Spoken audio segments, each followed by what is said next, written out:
It's always been a part of us. We grew up knowing about the cause, knowing about Palestine, knowing about what's going on.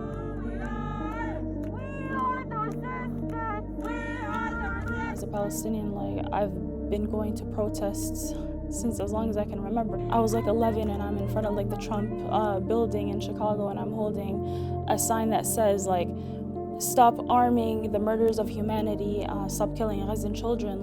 This is when I was 12 and I'm here and I'm 21 and I'm holding the same posters. And we were a strong number at one point, which was greatly appreciated. I grew up watching the destruction of my own country and not understanding why or what was happening. I just knew that it was wrong.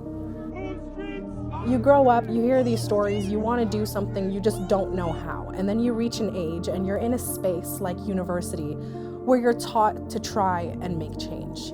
And so when the opportunity comes, you seize it.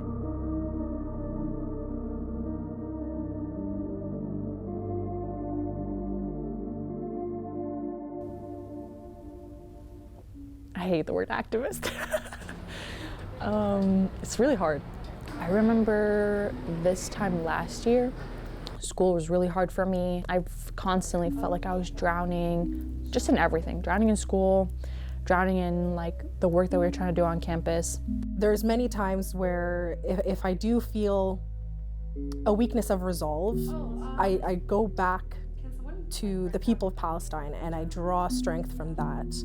I guess I protest partly because it's part of my spirituality. It feels wrong to call myself a Muslim and not fight for Muslimi. I personally believe that the Palestinian cause is a religious cause first and foremost for myself. This is a religious obligation to stand up for justice, whether that be for Palestine or not. A specific verse that always stuck in my mind was, if you see injustice, undo it with your hand. If you can't do it with your hand, do it with your tongue. And if you can't do it with tongue, at least fight it in your heart. And that's the lowest level of faith. And if there's blatant wrong in front of your face and you're just sat there it is what it is, pray about it. I don't know. What? Prayer to me is being able to sit with God alone, and it's a direct connection from me to Him. Muslims, we have this belief in the afterlife. So there isn't just this life, but what you do in this life determines what you get in the next.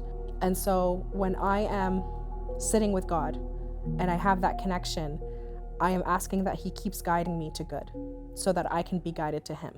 Should we just be regular? Yeah, I was gonna say right here is where they lined up all the cop cars. Okay. So when I stopped, when my brother dropped me off, this entire lane over here just had cop cars, trucks, and I was so sure that they were gonna use those trucks to put us in them or something and take us away. The encampment. Let me tell you about the encampment. Everyday encampment. it's just memories starting to flow in. And over here, it was...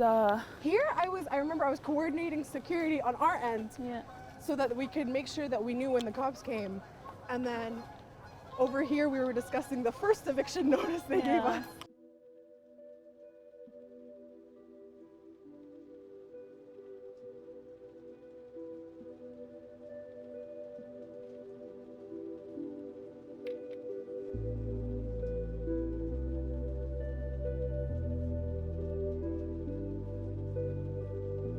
I've often described it as a vibrant community, and I think that's exactly what it is. We managed to build a community where people genuinely cared for each other and genuinely cared for a cause that was bigger than them.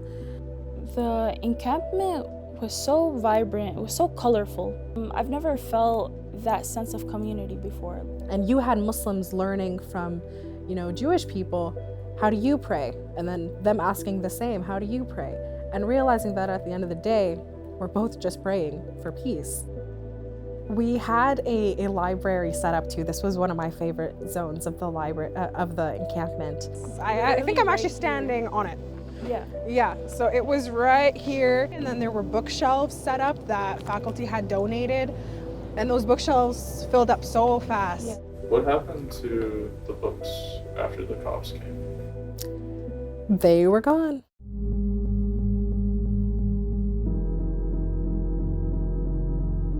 I was at home. I think I finally started to crash, and it was this realization that, okay, they're safe.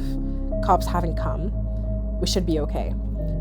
Closed my eyes for 5 minutes, and my phone starts buzzing right off the bed.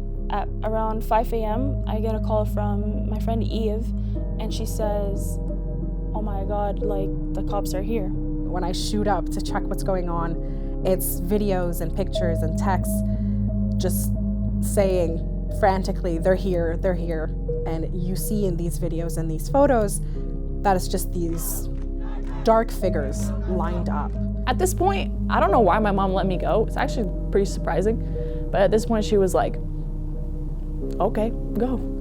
She's like, can you take out the garbage before you leave? And I'm also trying to start alive because I'm realizing that people need to be able to witness this, and we need to be able to have a record of what they're about to do to us. It's been maybe 15 minutes since I got the first call.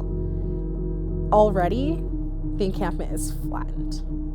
The tents are flat, tables are overturned, chairs are thrown. Everything is like you think a tornado passed through the encampment.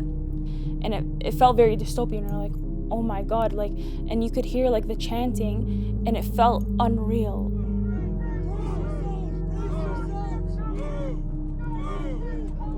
I knew it was gonna happen. It was inevitable, you know, so. And the way it played out and the way that I thought it would have what played out is like different.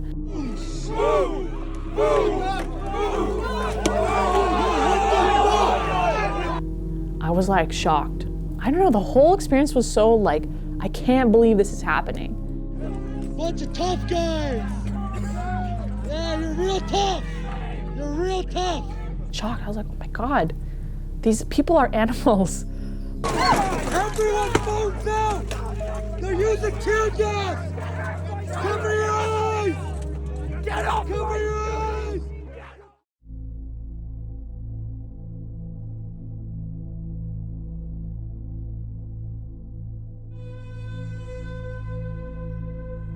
I hate this place.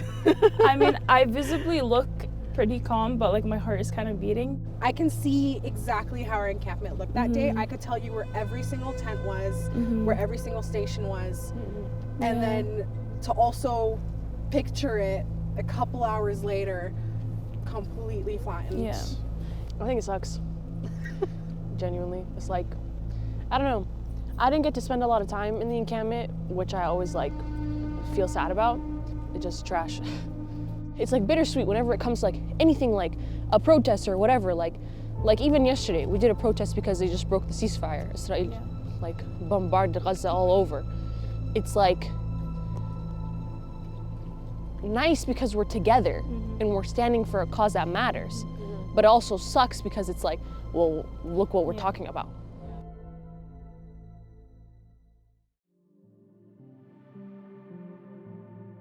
One of the things that even encouraged my family to come here is the freedom of expression, the ability to be able to practice your beliefs, to speak up when you see something is wrong.